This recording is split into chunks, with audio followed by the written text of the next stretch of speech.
It is 6:30 and we're calling the Elgin City Council meeting on April the 15th, 2025 to order. And we will begin with Councilmember Love. Love here. Callahan here. Rodriguez here. Dennis here. Frazier here. McShann here. Kasnovsky here. Gibson here. Right here.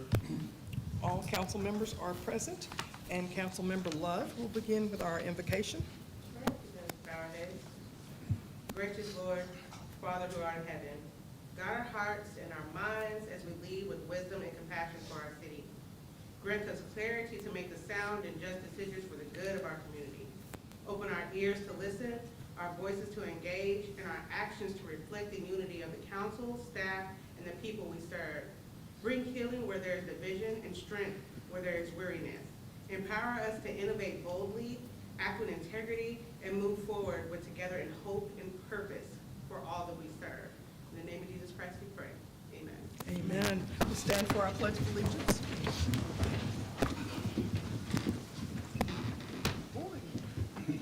I pledge allegiance to the flag of the United States of America and to the republic for which it stands, one nation, under God, indivisible, with liberty and justice for all.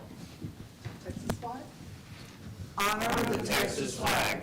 I pledge allegiance to thee, Texas, one state, under God, one and indivisible.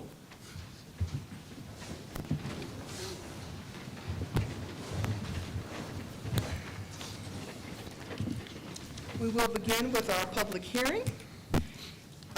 Public comment. We don't have a public hearing tonight, but our public comment. And you have 3 minutes to speak. There will be no formal action taken by the City Council on the items that are spoken about. And we will begin with Stephanie Lipke.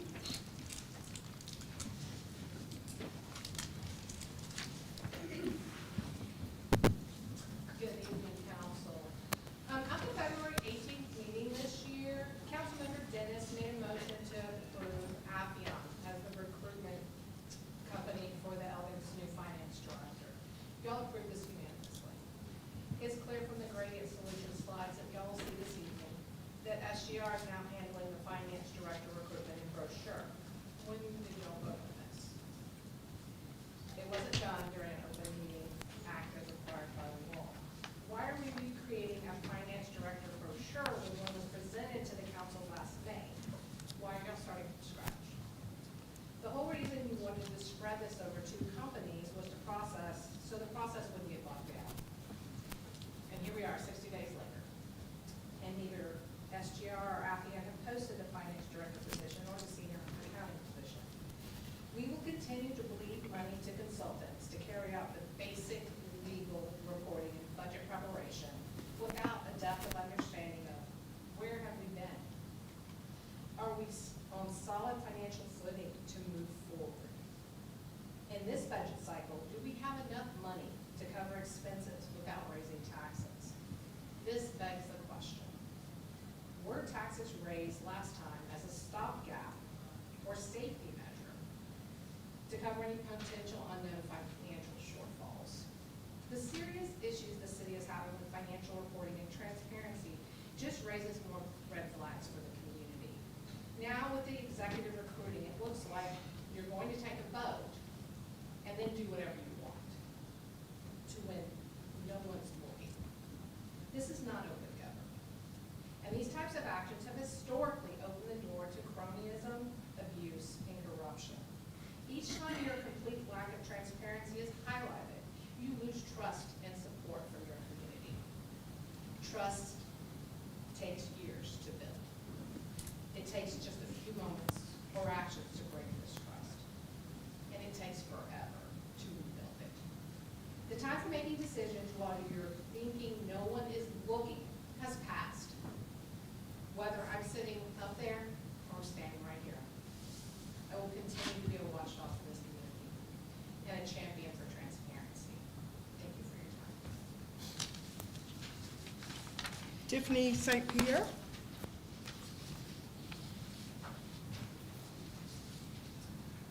Good evening. Several weeks ago, the City of Elgin received its annual audit from financial consultant Brooke Watson. The findings were kind of troubling. City accounts were unbalanced, some dating back over a year, and bond funds were being used to cover shortfalls in unrelated accounts. And what was the city response? Yeah, we know. Shortly after this, the city council approved a price increase for water meters at the wastewater treatment facility. The justification? The new meters were easier to read. However, key questions went unasked. Were the original meters requested being discontinued? Could they be repaired? Was replacement the only option if broken?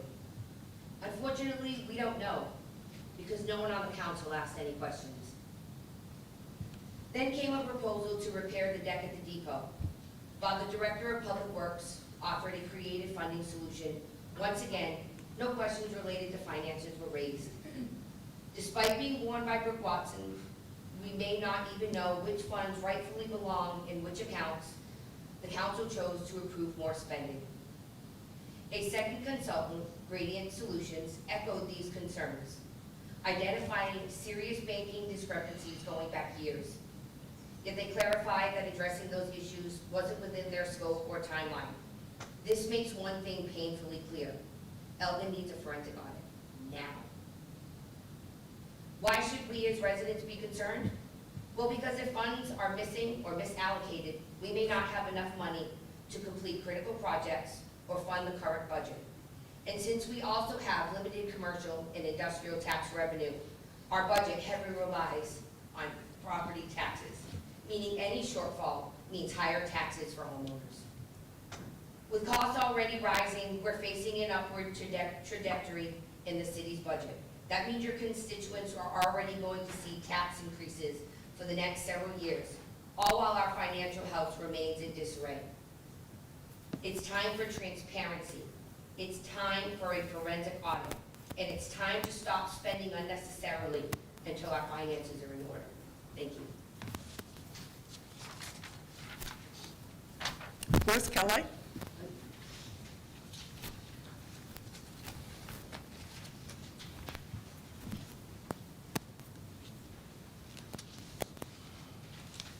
Hey, good evening. Wes Calais.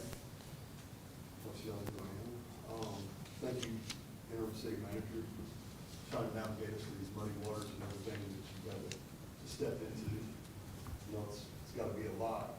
Just got a few questions. You know, we terminated, resigned, whatever, but also city manager not long back. There's never been really any clear reasons why we lost the man of that position. There's been absolutely no talk about it. Been a lot of rumors, a lot of speculation. Obviously, we had auditors the last couple of years, like St. Pierre stated, say that we had problems in the bank accounts. But nobody's addressed it. We keep going business as usual and blah, blah, blah. And everybody in the citizen, all of us back here in the back row, keep seeing red flags. Nobody's explaining it. Why? I mean, you look right now, and two of you care less. You're playing on your computers and blah, blah, blah. I mean, you didn't even have any respect to listen and eyeball the person speaking. Some of you do. But you can tell who's concerned and who's not. Transparency, like everybody else has said, is a pretty big deal in this town, especially after all we went through. Got a former mayor that's indicted on some pretty big charges. I mean, this is how we're going to do business. I think we're better than this. I think we deserve better than this. I really do. Thank y'all.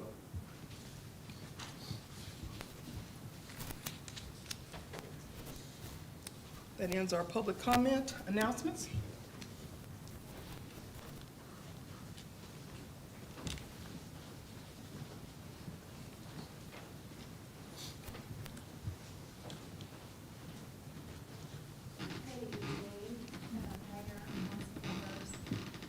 Just want to share some things, hopefully you can hear me okay. If y'all would, the month of April and May, we are hosting Music in the Parks, and that's every Friday in April and May from 6 to 9 at the Veterans Memorial Park. So hopefully everybody is at least being able to attend a few of these wonderful events. Also, the Recreation Center is now recruiting lifeguards. So if you know someone looking for part-time seasonal work this summer, this is a great opportunity. Individuals interested may apply in person at the rec center. These positions include paid training, and uniforms will be supplied as well. Also, another wonderful event coming up, our Elgin Police Department building dedication will be held Wednesday, April 23rd at 10 a.m. So if you can come out for that, that would be wonderful. Also, Dia de los Niños is upon us. This is also known as Children's Day. This is an annual event celebrated by our Elgin Library. We're going to have a petting zoo, vendors, face painting, games. Also, our friends of the Elgin Library will be out giving out books. And last and certainly not least, we are having Space Night. It's taking place at the Elgin Memorial Park on Saturday, May 3rd from 7 to 10 p.m. They're going to offer steamed crafts, food trucks, blue blocks, music, they're going to have egg drop competition, and so much more. So please feel free to let people know, share the word. Thank you all so much. Thank you.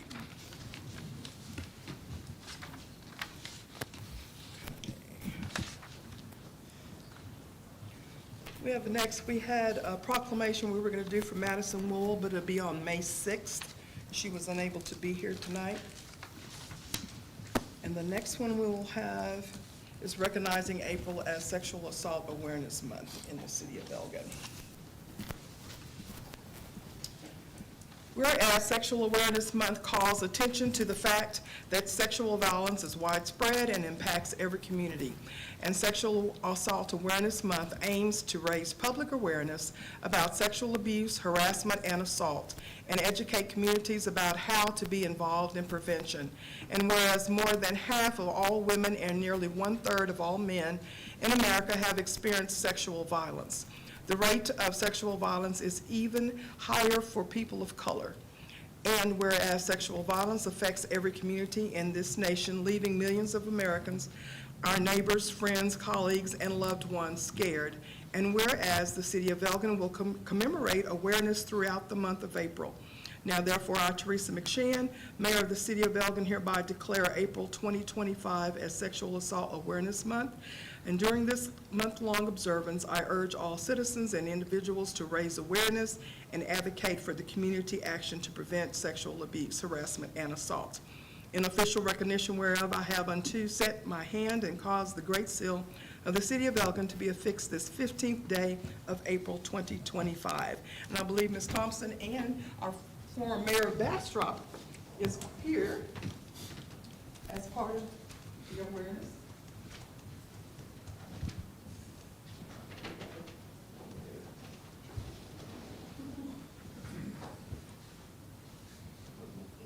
Good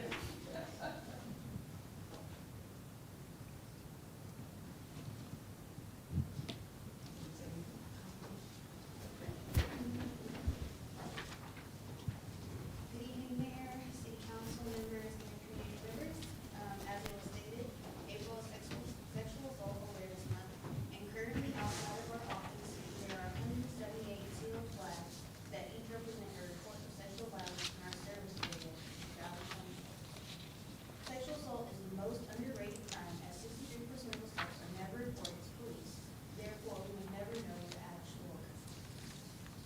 In the state of Texas, 2 in 5 women and 1 in 5 men have been assaulted. And as we look around the room, there may be some survivors among us whom we're not even aware of. This year's theme of Together We Act, United We Change requires us to do better in making survivors feel empowered, safe, and believed, so that they feel comfortable asking for help in a time when they need it most. Through awareness, campaigns, community engagement, education, and teamwork, we can change the narrative for those experiencing sexual violence in Elgin and all of that. Myself, all the members of the Family Crisis Center, our volunteers, and our board want to thank you for supporting us in our mission to end sexual violence. Thank you.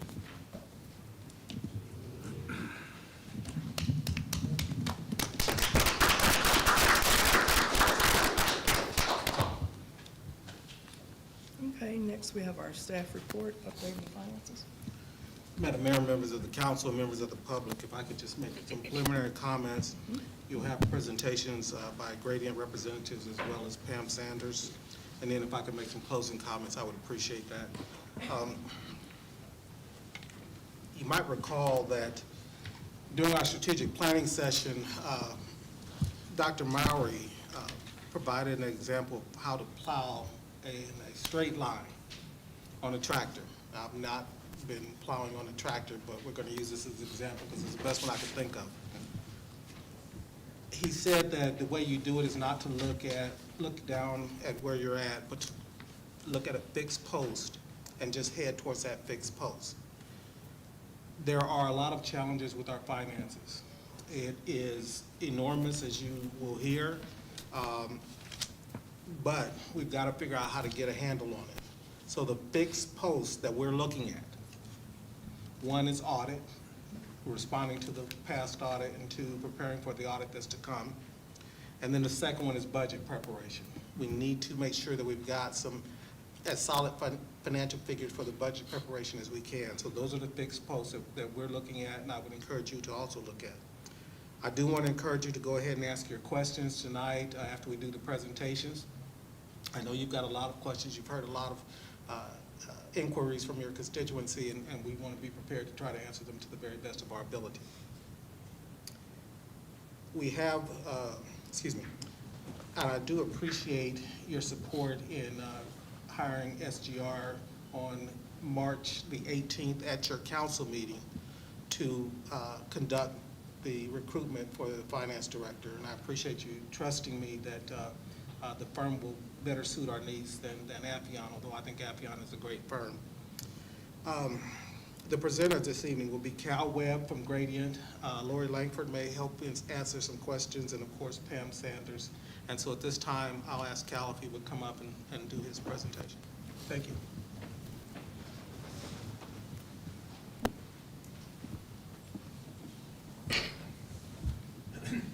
Thank you, Mayor, Council, appreciate it, community members, Mr. Turner for the introduction. I'll keep the remarks brief, but like Mr. Turner said, we'd be happy to answer questions after Pam's finished. I'm going to start with an example you haven't seen this, it's not in the slides, I asked them to add it because it's a brain teaser, but it illustrates the benefit we get. So what do you see on the screen? Don't say anything for about 15 seconds. This is how, our benefit coming in as an outsider. It's a good illustration of this. So give it a second before you say anything. You know it's a brain teaser. You know it is. So what does everybody see? Red rose. Red rose, yes. I've used this quite a bit over the years, presenting all kinds of things, right? So you see a rose, what else? Petals. Petals, maybe bees, leaves. I've heard some very interesting comments over the years, right? It just happens. All right, so I'm going to say a word. This is an important illustration for what we have the benefit of, right? Coming in as an outsider, kind of like Mr. Turner does, right? What about the word dolphin? Look at it again.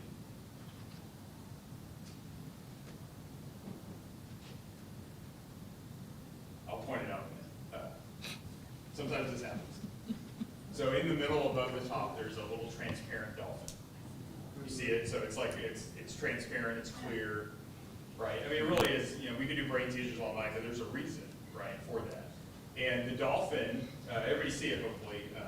Sometimes I use stuff. I have one that I use, I can't even find the answer to, so I don't use it in a parking lot, and I'm like, I can't show anybody where that is.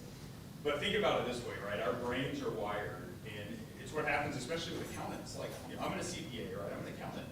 We see normal patterns and processes, right? We have the benefit coming from the outside because we haven't seen those normal patterns and processes, right? We're not involved in a day-to-day basis. So keep that in mind as we go, right? So we're seeing dolphins a little bit because we're used to going around and seeing lots of organizations and processes, right? A couple things that I'll point out, and again, we'll stick around for questions and I'll be brief. So our role as our team is to help staff, right? They're used to processing, getting the day-to-day things done. We're there helping staff, reviewing activity, preparing, like Mr. Turner said, for the upcoming audit, the budget, right? We're assisting the team doing that. They put in a lot of hard work, right? We are happy with the effort that is required to maintain all of this, right? Down a few people, like a finance director, right? So we're helping clean up and look at different things from different perspectives, like the dolphin, right? We don't see the rows, we're looking for the dolphin to understand how to move forward. Okay, so, you know, coming in, like with many places, right, you expect some level of inconsistency or cleanliness issues. And we've seen that, right? So we've seen those and maybe some others that we wouldn't have expected, maybe some that are a little broader than we would have originally expected coming in. So immediate plan, like Mr. Turner said, we support that. You know, we're not involved with SGR or any of that process, but I do think it is reasonable that we need to staff the department well, so you have solid leadership that knows government, financial reporting, and can address the issues on an ongoing basis, right? Because that's going to be very important going forward. So it's a reasonable plan. We can't speak to the process of recruitment. That's not something we do, but you definitely want the staff. Does that make sense? Some of the things, just so you know, Mr. Turner echoed these well, but again, you have two major areas that should be focus points, right? It doesn't minimize other processes or things in finance, but it's, quite frankly, right, you have an annual audit and you have a budget process, right? So those are always priorities when you're trying to figure things out, right? And so as it was noted earlier, like looking at past audit recommendations is always reasonable, trying to figure out why and address those. So the team's focus internally, as well as our support in that focus, has been, hey, let's get ready for the upcoming audit. There may have been things in the past, yes, that could matter, but today we have to get ready for the audit that occurs or starts in June, right? And the budget would be the other process, if that makes sense. And again, during that, we've been looking at prior year audit findings, as mentioned, right? So things about cash reconciliations, we always say cash is king, right? You're like, well, why don't we look at this over here? Well, cash hits everything eventually, right? So as you noted in the audit from the prior year, right, hold cash, Public Funds Investment Act, right, you see a lot of themes for cash, right? So focusing on those items, preparing and making sure the bank recs have been done and completed, right? And then you migrate on from there. So that's been a heavy focus early on in staff and grading with our support, right? They've also, as a team, again, collectively, because the internal team has been very helpful in these things, start to look at budgeting and forecasting and the methods behind that. Again, your two pillars that you need to address. And then finally, it is possible, you know, we're not going to stand here and say, hey, everything's perfect, right? But it is possible that as you keep looking and you turn over rocks, right, you're avoiding the rows, if you remember, and we're just seeing dolphins because we're from the outside, right? It's possible other things pop up, certainly, right? There's no organization I've ever dealt with, public-private, that doesn't have some gap in something, right? It happens. But it's possible it could expand. And again, staff, like just from our perspective, staff is working extremely hard because again, they're trying to do the day-to-day activities while prepping for the audit, while prepping for the budget, and they're down a few people, right? So it's a lot of work, right? It's just a lot of work to do. So they are doing that, you know, well, they're giving it, the old college try, so to speak, but there's a lot of stuff to do, if that makes sense, right? Without a finance director, that kind of adds to the workload. And then again, after, and this may be the finance director that picks this up, right? But there should be a focus after you have your pillars and you've thought through the audit and the budget. There should be an intentional shift in focus to then improving, right, and growing. So other things have already been discussed to some degree, but again, the budget and audit, it's the biggest focus. But you'll see things in the future, right? The staff, as you mentioned, right? How do we deal with purchasing? What does it look like on financial policies? Those are all very important. It doesn't minimize their importance, but again, audit and budget up front, because that kind of lends out to the rest of it, right? If your cash is good, you feel comfortable with your numbers, right? Then you can start implementing additional processes that improve the accounting function. So that's it for me. We'll hold questions until when Pam's finished. So thank you.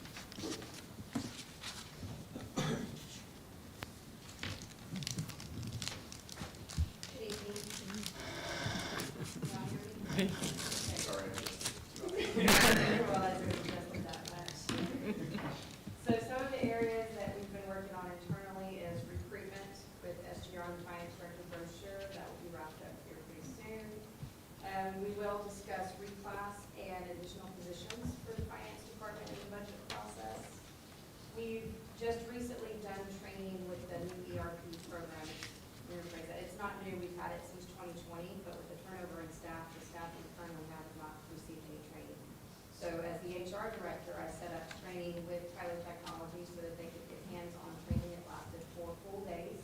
they're a little bit more confident in the system and they understand how the system works. We're still gonna extend that training, wanted them to use it for a couple of months before we added the last 2 days to it. We are, so back on what Cal said, the audit and the single auditor both coming up and the budget preparation.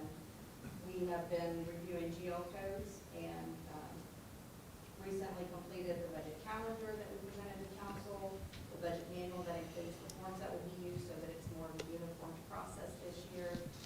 And the training was provided on April the 8th to all the department heads on what those forms will look like, what the budget process will look like, and how it will all come together.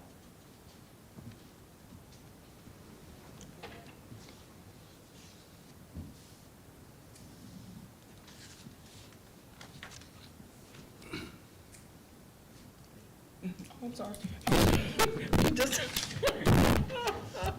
I'm all up into this. Yes, sir. Raising Go of the right ahead. hand Go has right ahead. always worked so well for me. I know, Madam Mayor, members of the council, that you have a myriad of questions. Want to encourage you to ask those questions, and we'll do our very best to answer. This is a difficult challenge. It's Genesis probably is 4 or 5 years ago, and many, many staff turnovers ago.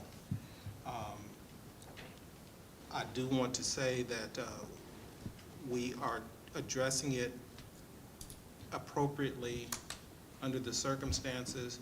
We're not here to ring a fire alarm when we don't smell any smoke, but we are here to do some cleanup, some straightening up, and putting things in order. It's large, it's voluminous, and it's going to take some time. That's why we had to decide, how do you eat this elephant, and where do you take your first bites at? And the audit and the budget are two critical elements of that. So with that, we'll answer any questions you have. One of my first questions, I know Joy got about 10. With that being said, and what was presented from 2 different auditors, do you feel that a forensic audit is warranted? So I'll take the first stab at that, and I'll let Cal have the last part of it. Traditionally, when people are talking about forensic audits, they're looking at some malfeasance, some theft of funds, some gross misappropriation of something to the point of personal aggrandizement or someone benefiting from it. The audits that are done, our forensic audits, are usually looking for specific things that were done wrong criminal. That's what they're focused on. They will attempt to identify those. Typically, they won't fix it. They'll just identify it. It'll cost, I don't know, $150,000 or something like that. I have not seen any smoke that would cause me to think that we need a forensic audit. And a number of people have said that before I got here, but I have not found anything to warrant that, anything that was done criminally or any malfeasance.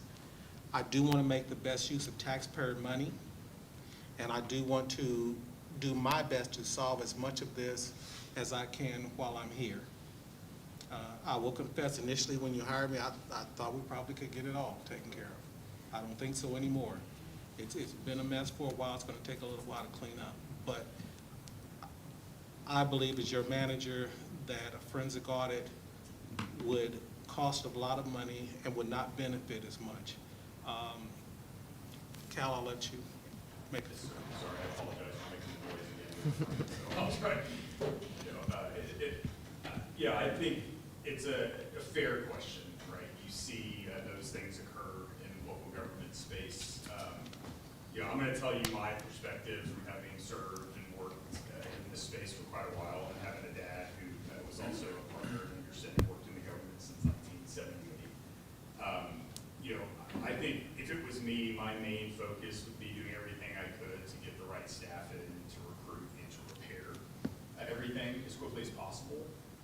And the reason why I say that is, imagine an auditor, right? I can speak from that angle, right? I've been an auditor, I'm a fraud examiner, private investigator, right?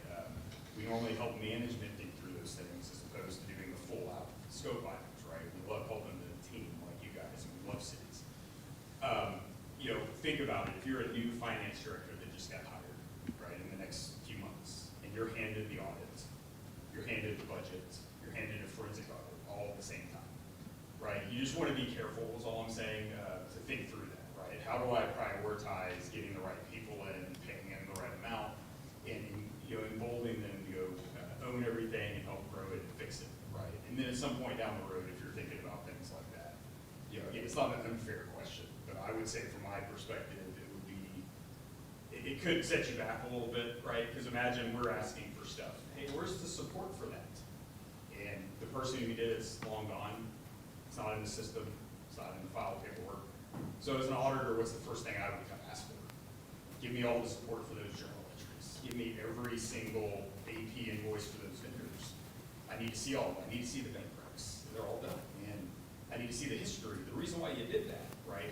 So that may be a challenge in the short term, if that makes sense. It doesn't mean it's not a fair question, because I think it is. But again, from my perspective, I would think through timing and how you handle things like that. So again, just one person's perspective, which could definitely be wrong. Laura, you want to add anything? Let me ask a question of Cal, Pam, and Lori. Have you, any of you all, found anything that rose to the level of malfeasance or somebody stealing or that sort of thing, and/or anything that would rise to the level, from your professional opinion, to warrant a forensic audit? So I can start, and then y'all feel free to correct me if I'm wrong. There's chaplains in my house sometimes, so they're 4 kids. They could be watching, so don't agree. So again, it's a great question. I think very fair question. You know, the nature of a fraud in any organization is complicated, right? So if you think back to the great, you know, like again, I live in the Dallas area. We have staff that lives down here. You know, you think back to the NBA when we had Tim Donaghy who had this fraud, right? There's always a complicating factor that comes into that, right? It's difficult to see. Sometimes you see smoke, sometimes you don't, right? The median detection over the years of studying is somewhere between 18 and 24 months on average to find something, right? It's just complicated. You know, and it's a complicated way to answer the question. In the sense, there are normally 3 aspects to a fraud. There's a pressure of some kind, right? There's a rationalization, and there's also an opportunity, right? Inside a organization, the opportunity equals controls and processes. Does that make sense? So the fraud and the rationalization, right? I used to present seeing Les Mis, right? My wife's like, please don't do that, right? Jean Valjean stole the bread to feed his child, right? That's a pressure, right? He's rationalizing feeding his child. The opportunity was the bread was there, right? So yes, at the moment we may not have seen, hey, there's this big smoking, you know, fire here, right? But you have some opportunity that exists, right? Limited staff size, you know, maybe lack of controls in certain places that need to be improved, right? So it's difficult to say, hey, there's no chance, because that nobody can say that about any organization, right? 5% of the gross revenue or GDP is estimated to be lost in fraud every year by the ACFE, right? So you can't say never.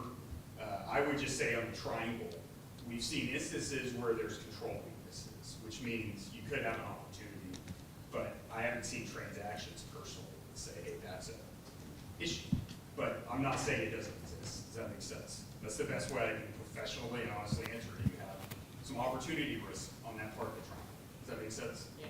You know, anything? I think I do this. I mean, that's part of my job, is that stuff. We've already been. Microphone, please. We've already been implementing some internal controls, things like the person who pays AP doesn't enter new vendors, the person who processes payroll doesn't enter new employees. So we're doing what we can with the limited number of people that we have. So we're already in that process. Well, I'll add one more thing, just to follow up. And again, just Lori is, like, for example, they're talking about stuff. It's like, hey, we need to do this, or we need to add this, right? Those changes will come. But again, if you think about controls, segregation of duties, a common word we hear, like that always implies you have enough people to do it, right? You can't segregate duties if you have 2 people. It's impossible, right? It's not going to happen, ever, right? So That's in that opportunity call, right? But as they're going and talking, it's like, hey, this is a gap, let's go fix it, right? Staff have been very aware of it, right? But again, the focus on audit and budget and those things, the rest will kind of splinter out and grow as you address those two major pillars. Hopefully that helps. So, may I follow up question? You gave us good theory. He asked you a question about our specific situation, and I feel like you gave us more theory. Looking at our books, have you seen anything that raises a flag that would indicate that we need to have that audit? Let me ask Ms. Langford. She's the one that actually has been on the ground for us. Yeah.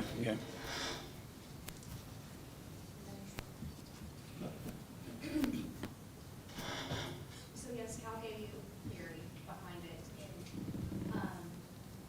I have not seen anything yet that could lead to, that I think makes me think that somebody has committed fraud. I have seen where mistakes have been made and where we need to make some corrections. But as we're going through each of the financial transactions, the larger financial transactions such as your bond funds and your CIP funds, and that type of things, I am finding just strange ways that was recorded into the books that I'm trying to understand why they could have done it that way, and then also advise how do we do it better in the future. So at the moment, no, sir, but I can't say that I have looked at every transaction in the city. Okay, thank you. You know, it's- That's fair. If I could chime in with that too. Gradient as well as Pam have an obligation, if they find fraud, to notify the proper folks, which is myself and the council. So if it comes to that. I liken this more to messy, I wouldn't even call it accounting, messy bookkeeping. Real messy bookkeeping for an extended period of time. That's the best I could, and it's been so long that the people are gone, and it's been so long that it's hard to unwind that ball of yarn, because it just doesn't make logical sense, and the people aren't here to ask, what were you thinking? Excuse me. I would tell my kids when they're younger, when I find something that's a problem and I don't get the answer I'm looking for, it causes me to look more and ask more questions. So you've seen some problems. Have you widened your scope? Are you looking at more? Yeah, it's a great question, and the answer is yes.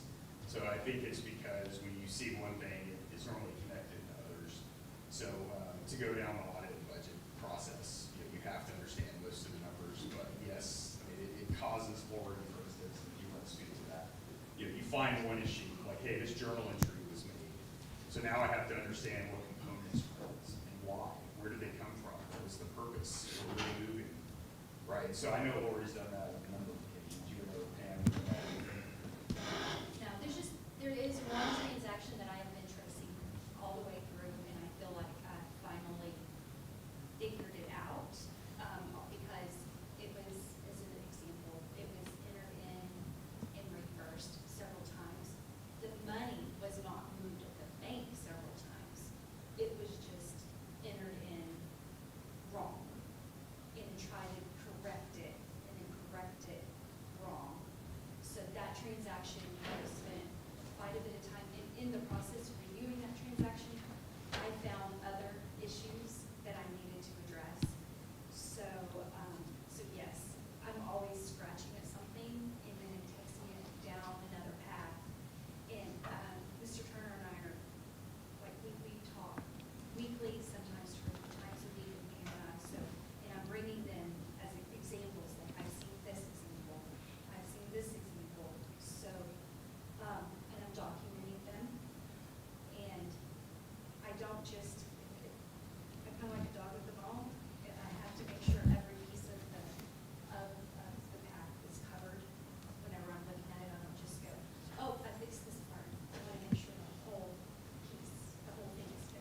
when you're,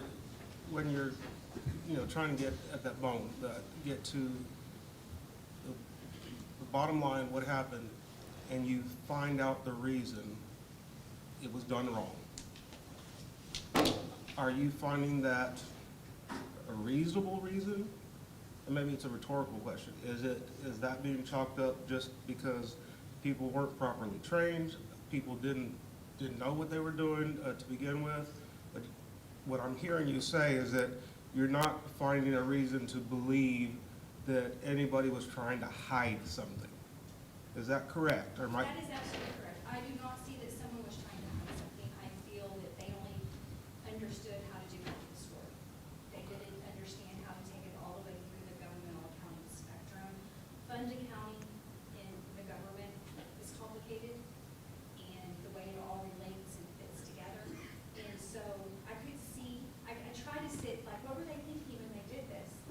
And sometimes I could come up with, well, maybe they were thinking this, but they missed X, Y, and Z in the process.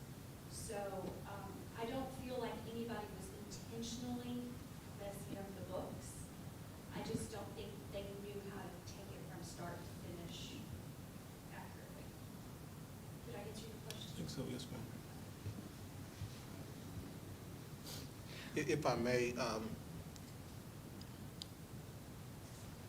Lori and Pam and their team has been very diligent about pursuing items we have had to discuss and make sure we kept our focus on the end goal, though, because there are so many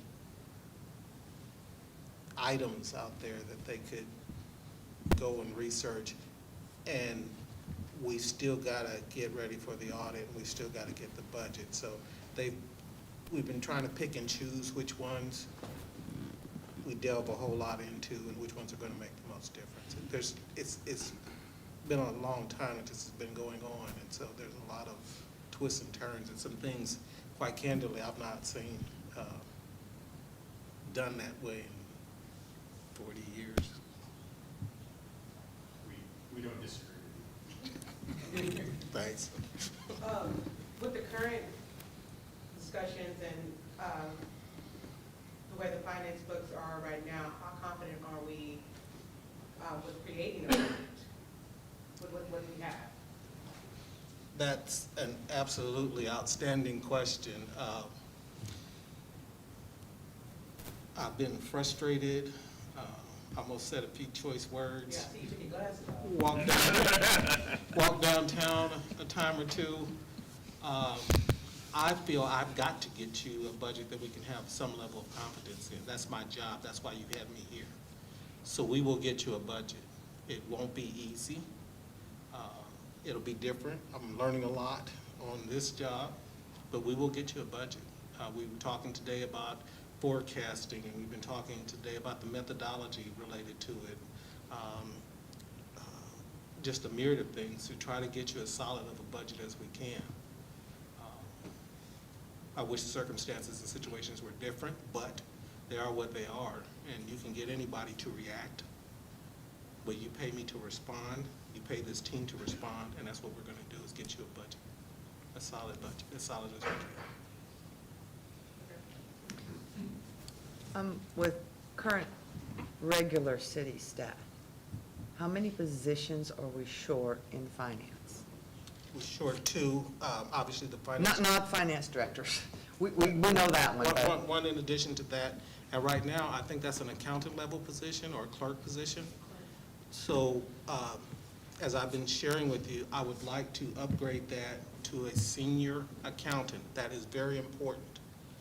We should have two people that are certified accountants, just in case something happens to one person, or when something happens to one person, whether they go to another job, whether they take an extended FMLA, family leave thing, or going on a long vacation or something. We need to have two people. So I'm going to ask that we upgrade that second position to a senior accountant.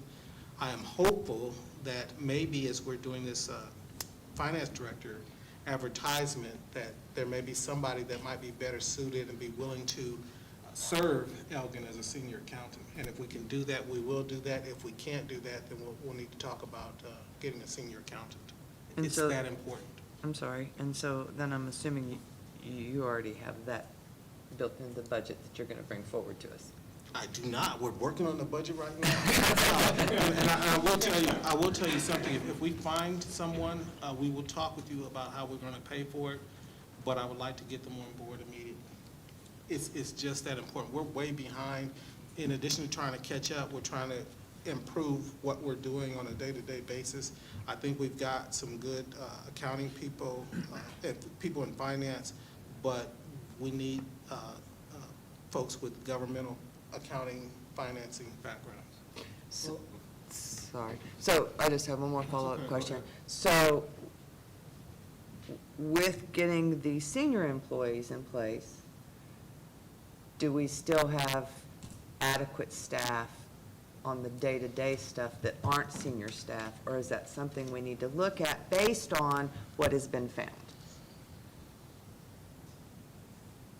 I'm focused on the finance director and the senior accountant. I think with them on board, they can make some looking at, and your new city manager, they can do some looking and seeing if they're appropriately staffed.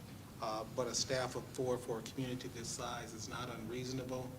Challenge being, though, is that there's a lot of past issues that they have to deal with, as well as future issues. You're a very fast-growing community. That in and of itself will keep people busy in the finance area. The projects that the community desires to do, the different types of grants, salary issues, and trying to figure out how to look at strategies for not just next year's budget, but the next 3 to 5 years budget. Just kind of, we're playing catch-up, and we're growing at a rate of three times faster than your average annual rate.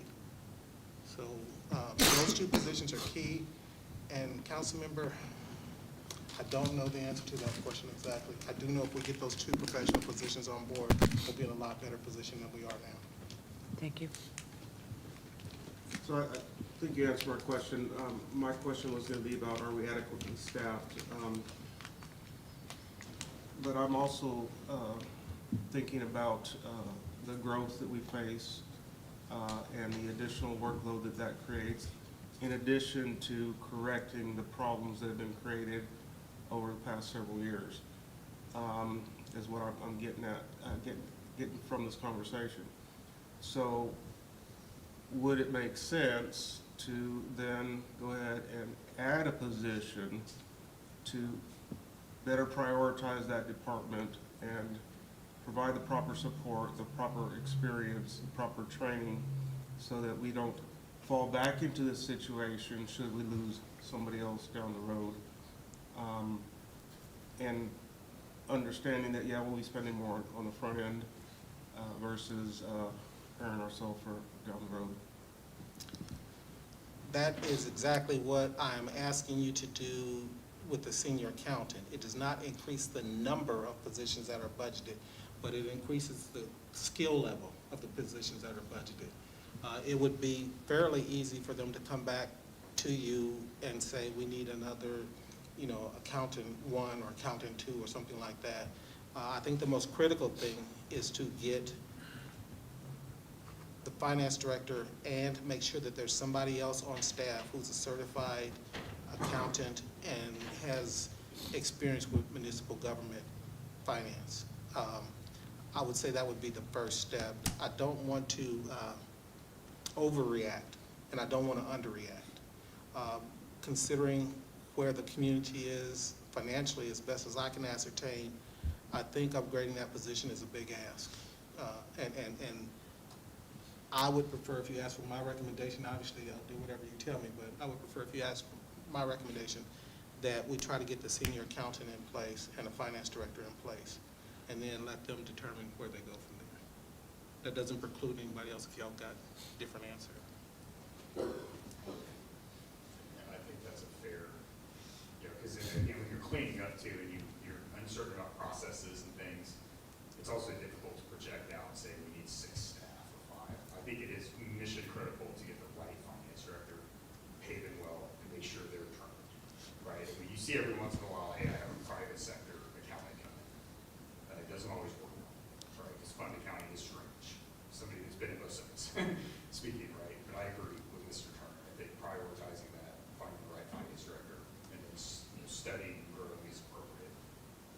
and I apologize, I didn't mention this.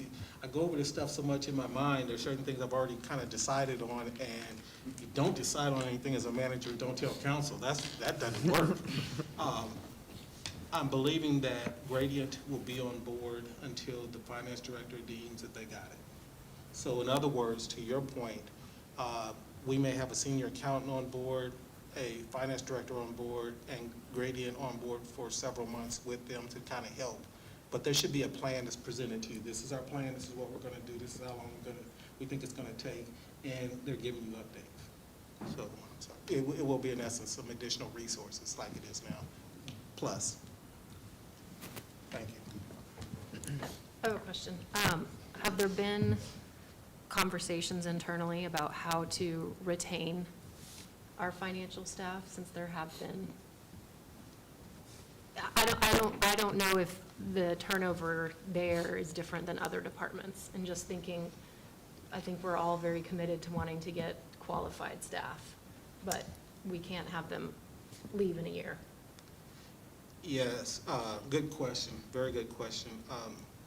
Ms. Sanders was able to arrange, I think, her and Esmeralda, an opportunity for me to sit down and actually visit with some of our finance staff members one-on-one and chat with them. And most of them have been here a little over a year, give or take, so they haven't been here that long. We were concerned quite candidly about this presentation and whether someone would inappropriately take it and try to blame some of them who it wasn't their fault, they weren't even here.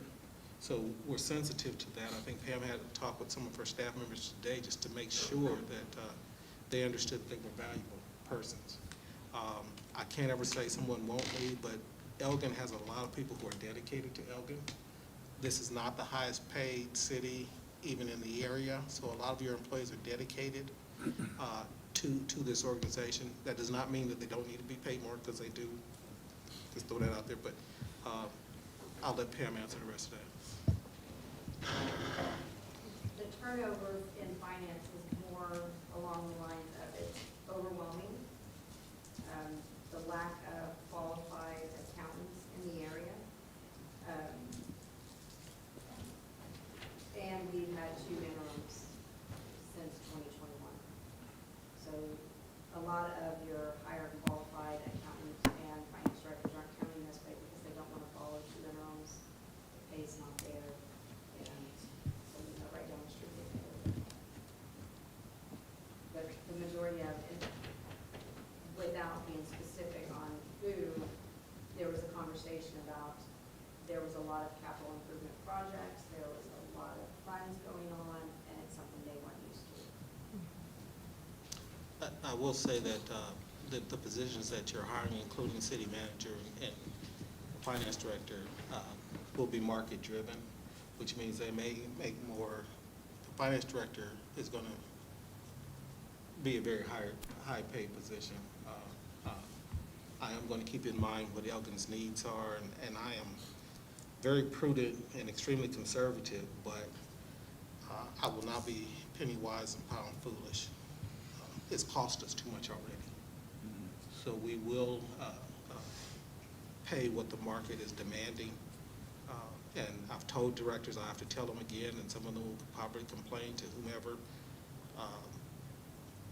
I'm putting in a compensation study, not just a salary study, but a compensation and benefit study in the budget. And the new manager can work with that to try to improve the pay across the board, whether you're repairing water mains or whether you're a department director. So we'll try to do that to make it more competitive. But we're gonna have to be very competitive for that finance director position. I have no doubt in my mind.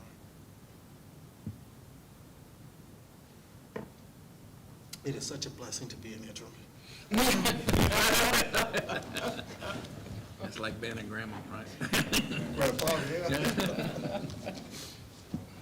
Thank you for allowing us to have this discussion. I know you all have been, excuse me, I'm sorry. I know you all have been having questions and still do have questions, and so do we. I want you to know we're working very, very hard to get you information that you can use, and we want for the public to gain confidence in our financial integrity and ethics and that whole 9 yards. And I know that you needed to ask some tough questions and probably still need to ask some more as we go along, but I appreciate the opportunity to have this discussion. So as far as staffing, I hear what you say about, the senior staffing, and that Pam said, I think that there's clerk positions or whatever. Is there an opportunity, see, if we can't get those from outside, is there an opportunity to shift somebody over into that position?